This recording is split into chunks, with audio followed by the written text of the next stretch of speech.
আমাদের 47,000 গ্রাম পুলিশ আমার মাত্র 6,500 টাকা বেতন পায়। এই বেতন দিয়ে আমাদের সংসার চলে না।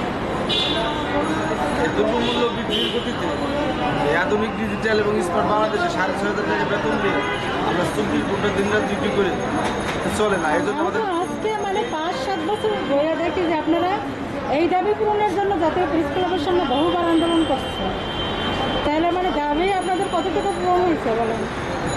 আমাদের আমি আশা রাখি মাননীয় প্রধানমন্ত্রী শেখ হাসিনা এবার আমাদের জাতীয়করণ করে আমাদের কোনো পায়ে ঠাঁই দিব। কী কী সুবিধা পেয়েছেন এই পর্যন্ত আন্দোলন সংগ্রাম?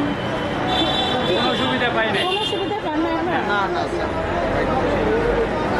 তাহলে এতদিনের আন্দোলন সংগ্রাম এগুলোকে বৃথা বৃথা না। আপনারা কি ব্যর্থ হয়েছে? আপনারা পাইছেন, আমরা জানি, আমরা সাংবাদিক কিছু হইলেও পাইছি। আমরা 17-18 অর্থ বছরের পর থেকে 6,500 টাকা বেতন করছে, তারপর থেকে কোনো সুযোগ সুবিধা পাইনি। আর করোনার সময় 1,000 টাকা। রেশনের দাবি, রেশন পান না? না, রেশন পাই না। রেশনের দাবিও আমরা করছি, কিন্তু আমাদেরকে দেওয়া হয় না। হয় না, এখনো রেশন পান না? না, রেশন পাই না। রেশন বাড়ানো হয়েছে? না না না, অর্থ হয়েছে। বেতন মানে আগের থেকে ঠিক মতো পাচ্ছে? এই 5 বছর অতিবাহিত হয়েছে, এর ভিতরে কোনো 1 টাকাও বেতন বাড়েনি। বাড়ে না মানে বেতন ঠিক মতো পাচ্ছেন তো? না, নিয়মিত পাচ্ছি না। প্রতি মাসে পান না? না, জি না। মাসে পাই না। বেতনটা নিয়মিত না, অনিয়মিত। আমরা হাইকোর্টে তো অনেকবার আপনাদের রিনিউ হয়েছে। হ্যাঁ, হাইকোর্টের প্রধান বাদী আমি। হাইকোর্টের মামলাটার প্রধান বাদীটাই আমি। লাল মিয়া অ্যান্ড আদার্স বিয়ার্স বাংলাদেশ নামে মামলাটা ফুটে আছে।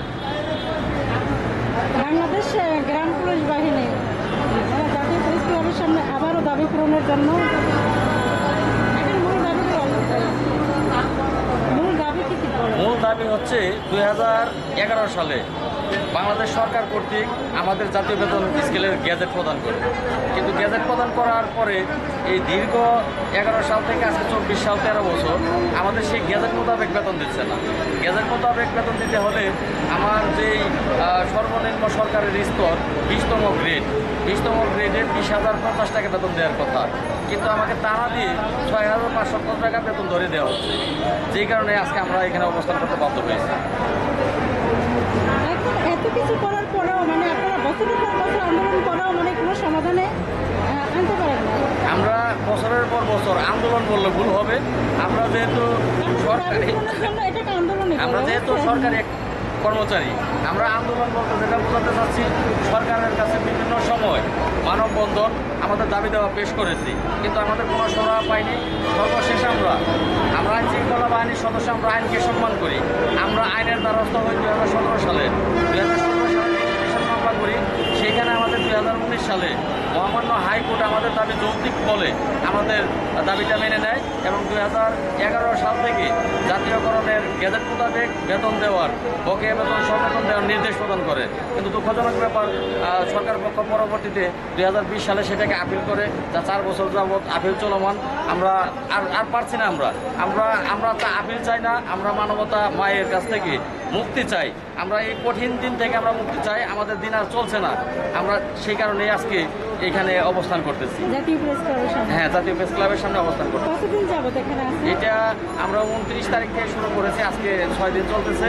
এটা লাগাতার চলতে থাকবে যতক্ষণ পর্যন্ত মাননীয় প্রধানমন্ত্রী আমাদের দাবিটা মেনে না নেবে, ততক্ষণ পর্যন্ত এটা চলতেই থাকবে। হয় জাতীয়করণ, না হয় মৃত্যুবরণ। আমরা এখান থেকে কেউ যাব না। আমি তো দেখছি যে আপনারা রাজপথে মানে এই যে প্রেস ক্লাবের সামনে সবাই রয়ে যেতেছেন, কিন্তু সরকার এই পর্যন্ত আপনাদের দাবি দেওয়া কিছুই পূরণ করে না বা কোনো সহায়তা দেয় না, এটা তো আমি জানি না। আমরা মিডিয়ারা তো অনেক চেষ্টা করছি আপনাদের জন্য। হ্যাঁ, মিডিয়ার মাধ্যম দিয়েই আসলে দেশের সকলের মুক্তি মিলে, অন্যায় অত্যাচার নিপীড়িত মানুষের মুক্তি মিলে, কিন্তু আমাদের মুক্তি এখনও মিলেনি। আমরা আপনাদের মাধ্যম দিয়ে আমরা প্রত্যেকটি স্যাটেলাইট চ্যানেল আছে তাদেরকে অনুরোধ জানাবো, এবং দৈনিক পত্রিকা আছে আপনাদের মাধ্যম দিয়ে তাদেরকে অনুরোধ জানাবো। আপনারা তো মেহনতি মানুষের অধিকার আদায়ে পাশে থাকেন, আপনারা এই হতদরিদ্র গ্রাম পুলিশ বাহিনী, অবহেলিত গ্রাম পুলিশি বাহিনীর সদস্যদের পাশে থাকার জন্য আপনাদের সকল মিডিয়া কর্মীকে অনুরোধ জানাচ্ছি।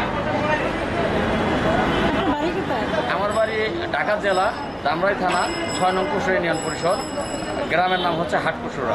আপনি এই সংগঠনের কোন পদে আছেন? আমি বঙ্গবন্ধু আদর্শ গ্রাম পুলিশ বাহিনী কেন্দ্রীয় কমিটির সভাপতি।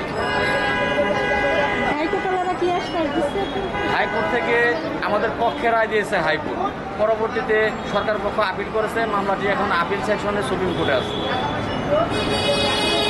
আপনারা কতটুকু আশাবাদী আপনাদের এই আন্দোলন আবার সফল হবে? ইনশাল্লাহ আমি এক বুক আশা নিয়েই এসেছি। আমি জানি হয়তোবা মাননীয় প্রধানমন্ত্রী দেশাত্ম জননেত্রী শেখ হাসিনা তিনি অবগত না, আমাদের বিষয়ে হয়তোবা তিনি অবগত না। তিনি এই দেশে